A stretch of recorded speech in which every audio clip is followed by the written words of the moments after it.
Today we're going to learn about the three branches of the government. An important thing to know about this is when the writers of the Constitution were working out details of how to design and build a functioning government, the major concern they had was who was going to have power in the government. We had just got done fighting a war with England to get rid of a king because kings don't have to answer to anyone. They hold ultimate power in their country. The Founding Fathers knew that kings were a bad idea, but what was a good idea? Eventually they came up with the idea that government power should be split among three different groups, or we call them branches, and that no single branch or individual could run the country. Now, built into this idea of three branches is the reality that in order for government to function and to work, these branches would have to compromise and they would have to work with each other. If they didn't do this, very little would get done to serve the citizens. Today we're going to talk about these three branches, what they were called, who they are, and what their responsibilities are. Now, these three branches specifically are called the legislative, the executive, and the judicial branches. Now, why in the first place, why even create three branches at all? We've talked a little bit about this, but you need to know that it was created, three branches were created to separate the power of the government. It was to make sure that the government didn't get too powerful, and also to make sure that one branch didn't get more powerful than all the others. The simplest definition of these responsibilities of these three branches is the legislative branch. They're the ones in charge of making the laws. The executive branch, they're in charge of enforcing the laws. And the judicial branch, they determine if the laws that are made are constitutional or not constitutional. Now, there's many other responsibilities, but to keep it the simplest form, that's a good way to remember what those branches do. Now, the legislative branch, this is also called Congress.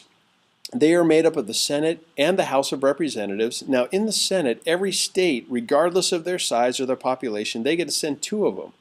The House of Representatives, that's a lot different. If you live in a very populated state, you're going to get more people representing your state in the House of Representatives because it's based on population. Like, for instance, California has a lot more than, say, North Dakota because there's a lot more people living in California than living in North Dakota, but both those states, both of them, have two senators each. These two houses are responsible for making the laws. Here's a little picture of Congress. Now, the executive branch, quite simply, we just usually think of this as the President of the United States. A lot of responsibilities, but one of the key responsibilities is making sure that the laws that are passed by Congress are followed. The President does not get to make laws. They are responsible for making sure those laws are followed. It is the single most important and powerful position in the government. That's the executive branch. Now, finally, the judicial branch, we usually refer to these people as the Supreme Court. Now, the president, how these people get on the court in the first place is the president gets to nominate a new member, but the president doesn't get to choose whoever they want to have be on the Supreme Court because the Congress ultimately gets to confirm the president's nomination.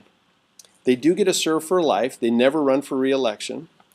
And their primary responsibility is to determine if the laws that are made and that by Congress and that are enforced by the president, if these laws are constitutional or not. If they're not constitutional, those laws get thrown out and Congress has to go back to work again to make a new law that will be constitutional. Now, built in among all these branches is a system called checks and balances. Like I said, no one single branch is ultimately powerful. They get to check each other's power, and that power is balanced out among these three branches. It really is a constant state of conflict and cooperation among these three different branches in order for the government to function properly.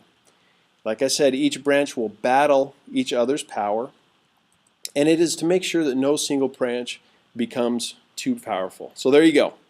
You learned the basics, the checks and balances in the three branches of the government according to the Constitution.